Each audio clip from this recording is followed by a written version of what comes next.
अस्सलाम वालेकुम। Welcome to legal decode. आज हम बात करने जा रहे हैं एक ऐसे एटीआईआर के फैसले की जो पाकिस्तान के टैक्स लॉ में बहुत अहमियत रखता है।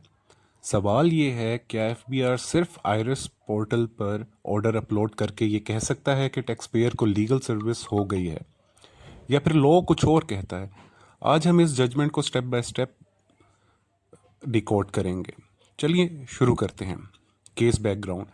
ये केस टैक्स ईयर 2022 से रिलेटेड था। एफबीआर ने सेक्शन 122 के तहत प्रोसीडिंग्स शुरू की और टैक्स पेयर के खिलाफ 6 करोड़ 98 लाख रुपए की एडिशन कर दी। लेकिन टैक्स पेयर का कहना था कि उसे इस ऑर्डर का इल्म उस वक्त हुआ जब उसके बैंक अकाउंट से रिकवरी स्टार्ट हो चुकी थी।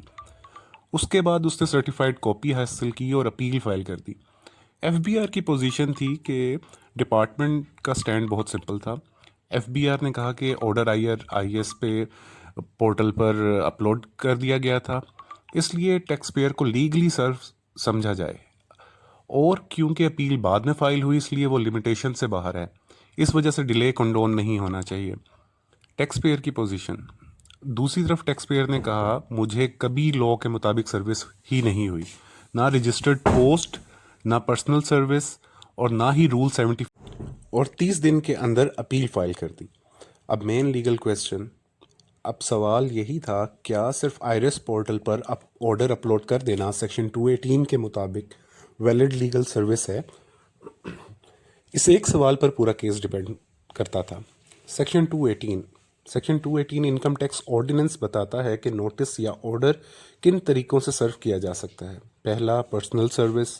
दूसरा, रजिस्टर्ड पोस्ट या कोरियर। तीसरा, कोड ऑफ सिविल प्रोसीजर के मुताबिक सर्विस।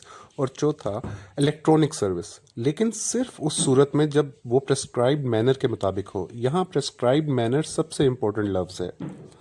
रूल 74। अब देखते हैं रूल 74 क्या कहता है। रूल 74 इलेक्ट्रॉनिक सर्विस के तरीके बताता है, जैसे ईमेल, फैक्स, और उसमें भी डिलीवरी कंफर्मेशन होनी चाहिए।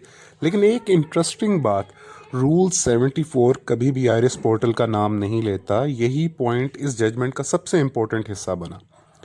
ट्राइब्यूनल ने क्या फाइंड किया? एटीआईआर ने कहा, आईरिस सिर्फ एक वेब बेस्ड मैनेजमेंट सिस्टम है, ये खुद लीगल सर्विस का प्रेस्क्राइब्ड तरीका नहीं। अगर डिपार्टमेंट इलेक्ट्रॉनिक सर्विस का सहारा लेता है तो उसे रूल 74 की तमाम रिक्वायरमेंट्स पूरी करनी होंगी। सिर्फ आईरिस अपलोड काफ़ी नहीं। इस जजमेंट का असर ये हो सकता है कि अगर प्रॉपर सर्विस ना हुई हो तो लिमिटेशन एक्चुअल नॉलेज से स्टार्ट हो सकती है, और रिकवरी प्रोसीडिंग्स भी चैलेंज की जा सकती हैं। ट्राइब्यूनल का ऑर्डर। ट्राइब्यूनल ने टैक्स पेयर की application for condonation of delay accept कर ली, अपील को एडमिट कर लिया और केस को मेरिट्स पर सुनने के लिए फिक्स कर दिया। साथ ही ट्राइब्यूनल ने यह भी क्लियर किया कि हर केस अपने फैक्ट्स पर डिसाइड होगा। अब इसमें कंक्लूजन, इस जजमेंट का सबसे बड़ा लेसन ये है, लॉ को एग्जैक्टली उसी तरह फॉलो करना होता है जिस तरह पार्लियामेंट ने लिखा है। अगर लॉ प्रेस्क्राइब्ड मैनर कहता है तो सिर्फ एडमिनिस्ट्रेटिव प्रैक्टिस से उस रिक्वायरमेंट को रिप्लेस नहीं किया जा सकता।